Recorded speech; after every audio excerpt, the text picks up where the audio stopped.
El 19 de agosto de este año 2014 hará 2000 años que murió Augusto, el primer emperador romano.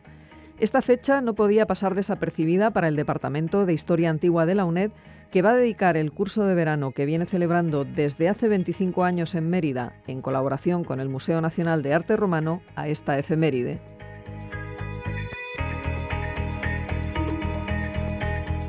Pero también dedicará otro curso a contarnos cómo transcurría un día cualquiera en la antigua Roma. Un curso que se celebrará en Palencia y que se titula Paseando entre romanos, una jornada en la antigua Roma. Bueno, pues para hablarnos de estos dos cursos nos acompañan hoy en el estudio sus respectivos directores, Pilar Fernández Uriel y Raúl González Salinero. Los dos son profesores de Historia Antigua en la UNED.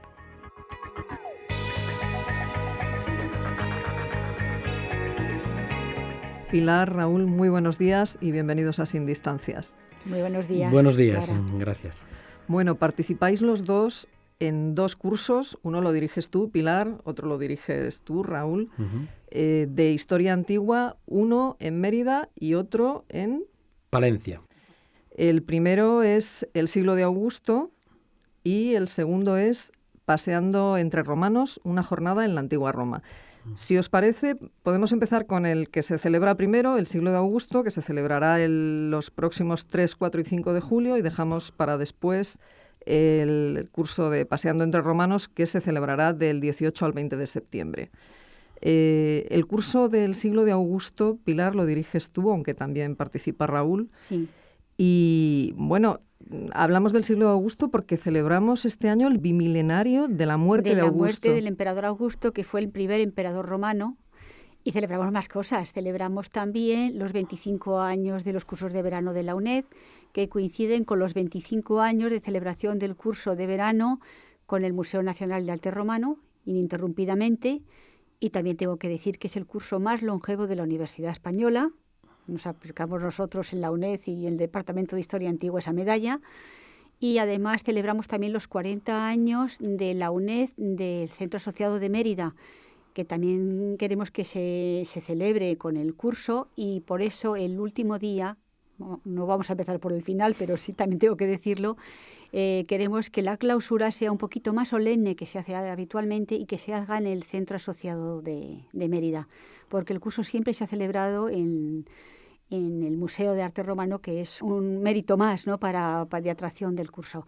Pero queremos también que participe más el centro asociado, y por eso la clausura se celebrará allí. Claro, porque dices que lleváis ya 25 años celebrando este curso en conjunto la UNED con el Museo Nacional de Arte Romano de Mérida. Sí, con ese primer momento el director del Museo de Arte Romano, José María Álvarez, es también profesor tutor de la asignatura de Historia Antigua.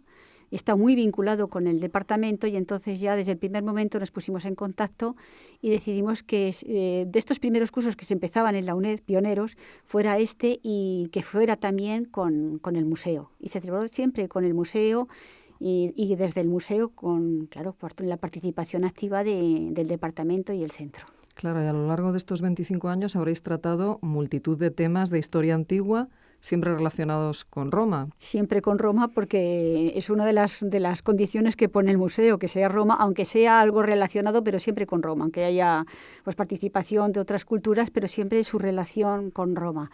Y desde luego eso es inflexible, el museo. Y yo lo entiendo también porque también buscan el apoyo del consorcio, del patronato del consorcio de arqueología, que siempre nos ayuda, siempre participa algún miembro del consorcio, incluso su propio director, Miguel Alba, pero además siempre nos acompañan, que eso es un auténtico privilegio, que los mismos arqueólogos nos acompañen a los yacimientos y nos lo expliquen. Eso es una de las actividades del museo.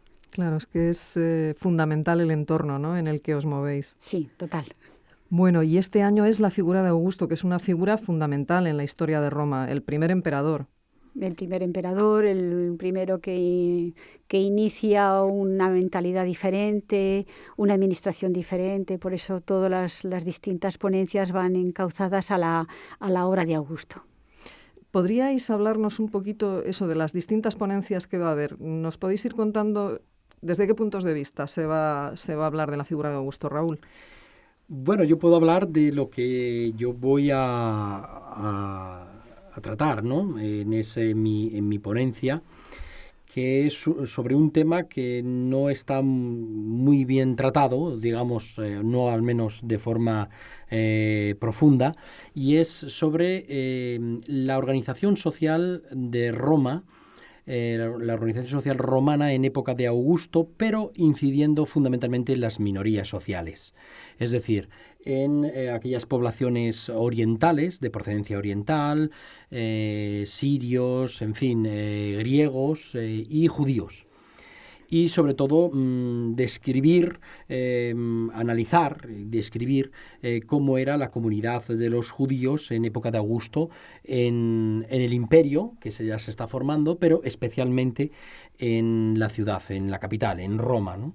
Con las diferentes sinagogas y comunidades que contaba la capital del imperio, y cuál era la relación que tenían con el resto de la sociedad romana y con el poder imperial que se está ya fraguando, ¿no?, en estos momentos. ¿Qué otros temas se van a tratar?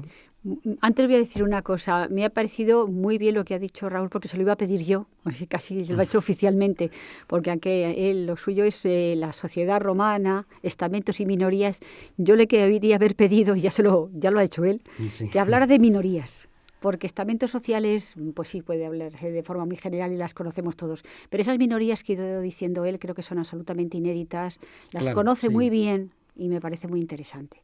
Pues se va a hablar de muchas más cosas. Se va a hablar, por ejemplo, del ideario de Augusto, cómo empieza el culto imperial, que también va a hablar sobre ello José María Álvarez, la administración provincial, cómo se organizan las provincias y las ciudades en torno.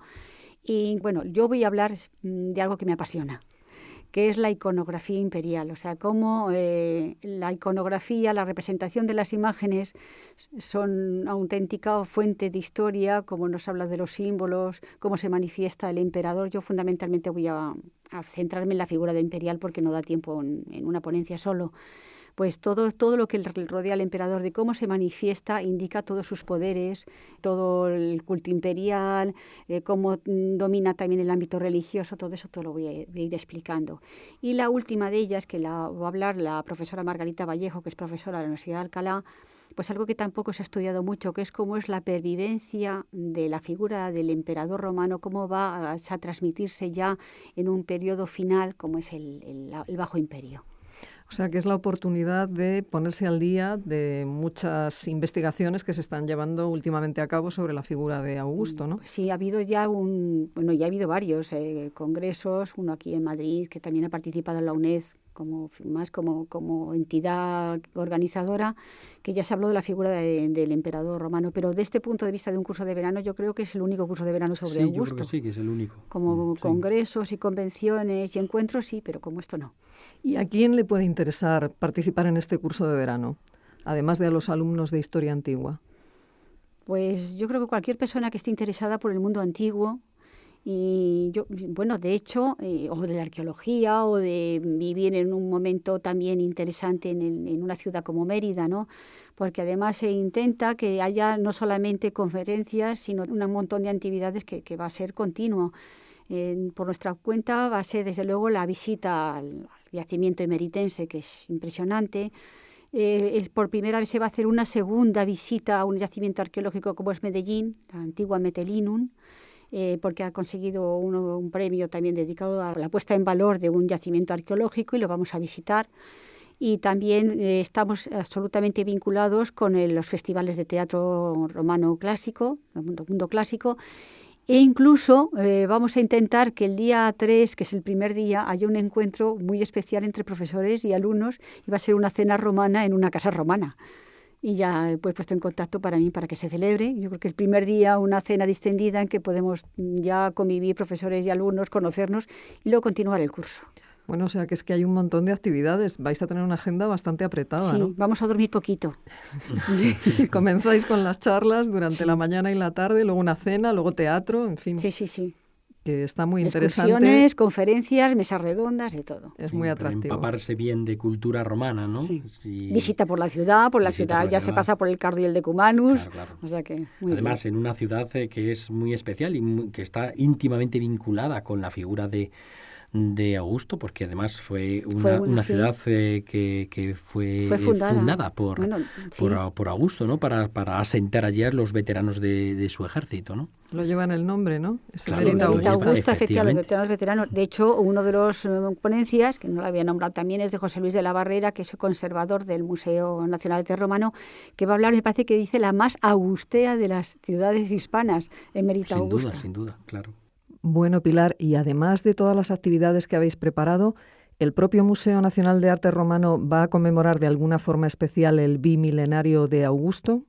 Pues además, efectivamente, va a haber otra actividad más, aunque parezca mentira que sigamos, pero el otro día me informaron que el día 4, o sea, justo en mitad del curso, se inaugura oficialmente una exposición dentro del museo. Por supuesto, tienen entrada libre y explicación por parte de cualquiera de nosotros que intervengamos en el curso, de una exposición internacional sobre la figura de Augusto. No sé si se llama Augusto o el periodo de Augusto, ahora mismo no lo sé, pero vamos, es sobre ello, y se inaugura en el museo. Participamos los componentes del curso, y la entrada y la explicación pues está dirigida también de una forma muy especial a los alumnos del curso de verano.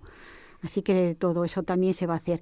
Y también me han informado que hay dentro de las actividades del teatro clásico una serie de conferencias de autores literarios, pero que están de alguna manera vinculados con los personajes históricos del mundo antiguo. No sé si es Slava Galán, el que es en el momento que estamos celebrando el curso va a dar su conferencia, pero yo quisiera de alguna manera, no sé si tendremos que adelantar, atrasar, no sé, algo ajustaremos en el curso para que si algún alumno esté interesado, pues sea una actividad más, aunque sea fuera de ello, pero pues también interesante que podamos intervenir. Claro, que se pueda compaginar, efectivamente, ¿no? Que no interfiera una con la otra. Yo creo que aburrirnos no nos aburriremos. No.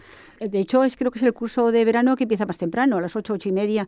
No quisiera asustar a nadie que quisiera ir, pero efectivamente es que no da tiempo porque, claro, después de una excursión que hagamos, tendremos que hacer un pequeño descanso y empezar después con las conferencias.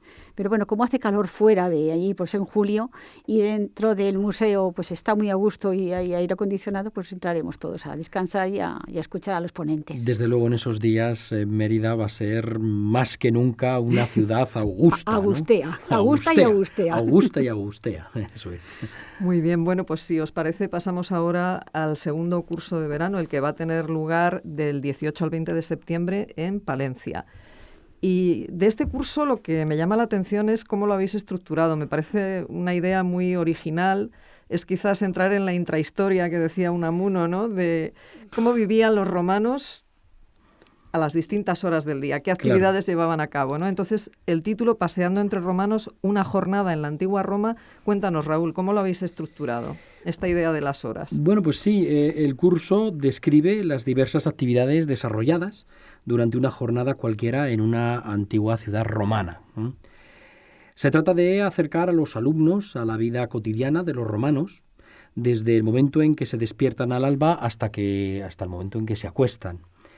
A partir de las fuentes disponibles, históricas, literarias, arqueológicas, iconográficas, epigráficas y tantas otras, podremos conocer y visualizar los hábitos y costumbres de los romanos en cada momento del día, desde el alba, como digo, hasta el anochecer, desde el inicio de las actividades en la vivienda, a los banquetes nocturnos, y los placeres de la alcoba, vamos a decirlo así, pasando por las actividades políticas, sociales y laborales, la higiene, el mundo de las diversiones, en fin. ¿Te parece que lo vayamos viendo paso a paso? Pues muy bien, muy bien. A ver, porque veo, por ejemplo, aquí que empezáis al alba la vivienda, describiendo la vivienda. Sí, de lo que se trata es de ver el descanso, es decir, el concepto de descanso en una domus romana, en una casa típica romana. Cómo eran estas viviendas, es decir, sus diferentes partes, los tipos de viviendas que existían, porque no solamente estaba la domus urbana o la vila rural o suburbana. sino también, bueno, pues las manzanas, Sí, vamos a decir las así, ¿no? de insulae, que se viviendas, llamaba, sí. de las insulae, ¿no? Edificios donde vivían varias familias, pues su construcción, sus diferentes ambientes, cómo se utilizaban esos ambientes, la decoración, ¿no? Es decir, va a ser muy, muy diverso, desde muy diversos puntos de vista. Bueno, luego tendríamos la hora prima, el despertar. ¿Qué hora consideraban los romanos la hora prima? Muy temprano, casi como los cursos de Mérida. Sí, incluso más. Sí, ¿no? o quizá antes, sí. Sí, en este apartado de lo que se trata es efectivamente ver a qué hora se levantaba un romano normalmente, que comenzaba su jornada de trabajo o de quehacer, ¿no? El vestido del hombre, de la mujer, ¿no? A ver, dependiendo de la actividad que fuesen a realizar, pues así se vestían de una u otra forma. La toilette masculina, femenina, los secretos de la belleza, también la familia, cómo el despertar de la familia en la vivienda y cómo van distribuyéndose en los diferentes espacios. El lugar que ocupaba también el culto a los antepasados, que estaba muy presente en la vivienda, en la casa particular, en fin. Pasemos pues a la hora secunda, una hora de puertas abiertas, decís. Sí, efectivamente es el momento en el que los clientes, digamos, pues acuden a ver al Es muy Dominus. interesante. Bueno, todas son interesantes, pero esa es efectivamente, Raúl, es muy interesante porque hablan un poco cómo es la sociedad, pienso yo. Claro. Cómo se conformaba, ¿no? Es decir, cómo estos clientes o dependientes, vamos a decir, Es ¿no? que lo de clientes, claro, hay que explicar un poquito lo que es. Explica un poco, Pilar, por favor. Es que Sí. cuando es un personaje patricio, o sea, de la alta sociedad romana, la familia romana no es como la nuestra, o sea, los padres y los hijos, sino que dependen también de él muchísima más gente. Por ejemplo, es una persona de importancia, no solamente de dinero, sino de categoría social y de autoridad, autoritas, ¿no? Entonces tiene a gente que dependen de él, que se llaman los clientes. No es que sean clientes porque él es el que vende o lo que sea, sino que dependen de esa persona que incluso les da dinero para subsistir, les ayudan en su vida, etcétera. Por eso... Sí, hay una vinculación personal, ¿no? Exactamente. Y familiar. Sí. Es- Y evidentemente en las eventuales elecciones, ¿no? A las magistraturas, pues esos patricios saben que pueden contar con esos grupos de clientelas, ¿no? Para apoyarle a nivel político, ¿no? Pasamos ahora, nos saltamos unas horitas y pasamos a la hora quinta, que es la hora a la que salían a la calle. Sí. Sí. Y De eso aquí- puede hablar muy bien Pilar, que se va a mí me encargar toca la calle, sí. de esa hora. De esa hora se encarga Sí, ella. yo- Hay que Entonces- vivir en la calle. Sí, es que se vivía en la calle, como cualquier pueblo mediterráneo que hace buen tiempo, pues fundamentalmente vive en la calle. Entonces sí voy a intentar pues hablar como el bullicio de la calle, las distintas tiendas, las distintas tabernas, que las tabernas eran también lugares donde, no como nosotros llamamos taberna en general, sino que yo diría, para que nos entendiéramos, dos tipos de taberna en el sentido peyorativo de la palabra, donde la gente comía, pues la famosa tabula calda que todavía se habla Sí, en Roma, o sea, efectivamente. comidas calientes y tal, y luego lo que realmente era una taberna, o que era, ya se llamaba de otra manera, donde estaba, pues eso, se vendía vino, existía también la prostitución, etcétera. las Las cauponas, tiendas, sí. las cauponas, efectivamente, las tiendas que se vendía, cómo se trabajaba, donde los artesanos también que trabajaban en la calle, la gente que va, que viene, cómo era el transporte, todo eso, pues voy a intentar en realmente poco tiempo, porque tenemos aproximadamente una hora de ponencia. Sí. Pero en fin, yo creo que sí que una visión de la calle con unas buenas proyecciones, pues pueden ver cómo se relacionaban en la calle la gente. Eso es lo que voy a intentar transmitir. Claro, y dentro de la calle había también diferentes ambientes, ¿no? Claro. No es lo mismo las calles populosas, vamos a decir, o más comerciales, que el foro, ¿no? Que El foro es otro, Es que el foro está... otro Eso de es los temas. no me que otro vamos a corresponde. tratar. No, claro. Es la hora séptima. La hora ¿Qué es lo que séptima. pasaba en el foro? Bueno, pues cómo se desarrollaba la política, ¿no? En la antigua Roma. ¿Qué significaba hablar en el foro? Trataremos de la oratoria, de la retórica, cómo se estudiaba, del mundo jurídico, de la participación de los senadores en las sesiones del Senado, cómo era esa participación, cuál era el equilibrio de fuerzas, si es que existía, a veces ese equilibrio de fuerzas se rompía. en favor de una facción política, en detrimento siempre de otra. Cómo era el comportamiento y los usos sociales de estas clases dirigentes, cómo vestían, cómo hablaban, cómo se relacionaban con sus iguales, y las alianzas políticas que se establecían. Por supuesto, también se hablará del concepto de vergetismo, que es una forma de contribuir que tenían las altas clases sociales al bienestar de la comunidad, y por contrapartida a esta, la comunidad se lo devolvía con, vamos a decir, la alabanza, con el elogio, con el reconocimiento de su autoridad, ¿no? Y de su preeminencia dentro del mismo cuerpo político. Y en esto pues entra también el concepto político, que es muy diferente al concepto, digamos, privado que se tenía de la amicitia, es decir, de la amistad, que iba a algo más allá que la relación interpersonal, ¿no? Pasamos a la siguiente hora, que sería la hora nona, la hora de la diversión y de los espectáculos. Llega la parte divertida. Sí, efectivamente. Bueno, hay una parte entre medias que yo intentaré también hablar un poco de ella, que entre medias del foro y de la diversión hay un momento también muy interesante, que es el momento de las termas. Ah, claro. Que también hay una relación social y que también se va a acudir al baño, que era el momento distendido, porque en el baño no solamente se iba a los baños públicos, sino también a relacionarse. Había incluso vendedores, por eso me he extendido un poquito también yo lo mío, porque efectivamente incluso Séneca nos habla con muchísima gracia de que no hay momento de tranquilidad en las termas cuando uno va a relajarse, porque unos gritan, otros chillan.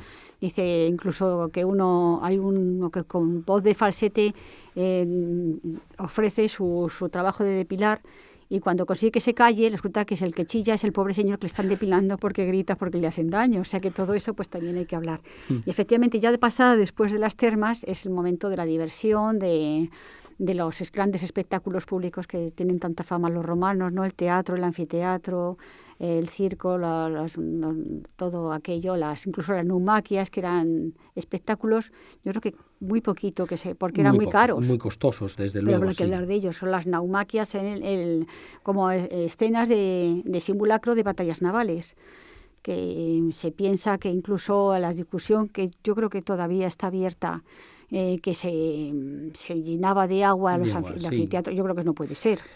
Es carísimo y normalmente había un problema de impermeabilización, ¿no? Las naumaquias que se hablan están casi todas en lagos o en puertos, porque es lo lógico, si hay un puerto no van a llenar un parajes anfiteatro. Naturales, más que... Efectivamente, pero también se hablará de ello. Sí, esto quizás es un tema que es el que probablemente sea el más conocido para el gran público por las películas, ¿no? Las escenas del circo, de anfiteatro, luchas de gladiadores, pero precisamente por eso creo que es importante el clarificar algunos aspectos que, por la versión que el cine ha dado sobre esto, pues que están mal entendidos, ¿no? Entonces hay que desmitificar algunos aspectos, y de eso se encargará el profesor Juan José Palau Vicente de la Universidad de Salamanca, que es un buen conocedor de estos temas, ¿no? De clarificar y matizar absolutamente estas cuestiones. Bueno, pues vamos ya a la hora 11, el banquete. Hay que cenar, claro. Hay que cenar, sí, yo hablaré sobre el banquete, el famoso banquete que también ha sido malinterpretado, ¿no? Por el mundo del cine. Cuando uno piensa en los romanos, normalmente le viene a la mente pues la imagen de la depravación, de las orgías, ¿no? Que aparecen en las escenas truculentas de las películas del cine. Y se olvida de la esencia de lo que significaba el convivium, el banquete, el simposium, ¿no? Romano, que eran reuniones efectivamente nocturnas, donde se cenaba en compañía de buenos amigos, que eran invitados a la mesa por el dominus, ¿no? Por el pater familias de la casa, y donde se entablaban conversaciones de tipo filosófico. También se hablaba de política, de alguna forma llegaba a acuerdos políticos. Digamos que es un momento crucial en la vida intelectual romana, y también incluso política, porque, bien, no hay que olvidar que también aquí surgían los complots contra el poder establecido. Claro que sí, hay muchos casos de esto y las fuentes nos hablan de estos complots, ¿no? Bueno, pero también hablarás de más comida, sí, del tipo de los alimentos, tipos de en alimentos. fin, las fases en las que se dividía el banquete, en fin, porque todo tenía su ritual, Sí, ¿no? Es muy interesante. Desde Es luego. muy interesante. Es que es otra forma de cultura y la hemos heredado nosotros, además. Ese Sí, sentido de sin duda, es verdad. de la comida y del ritual de la comida. Sí, enseguida que escarbamos sale Roma, Sí. en cualquier tema. Sí, seguimos siendo romanos en cierto modo. Sí. Bueno, y ya para terminar, dice que se ignora el sexo. ¿Qué sabemos del sexo en Roma? Muchísimo. ¿También hemos heredado costumbres? Bueno, en este aspecto no tantas. No tanto, no. En este aspecto no tantas porque en medio se metió la cultura judio-cristiana que de alguna forma cambió el panorama y la percepción del sexo que se tenía en el mundo grecorromano.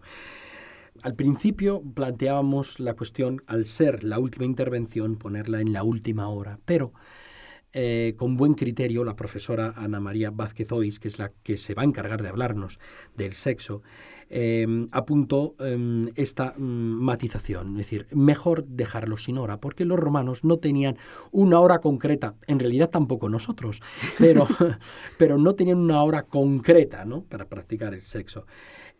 Cualquier hora era válida, especialmente en una sociedad como la romana, que era absolutamente mucho más abierta respecto a las relaciones sexuales que las otras sociedades posteriores, incluso que la nuestra, sin ir más lejos, ¿no?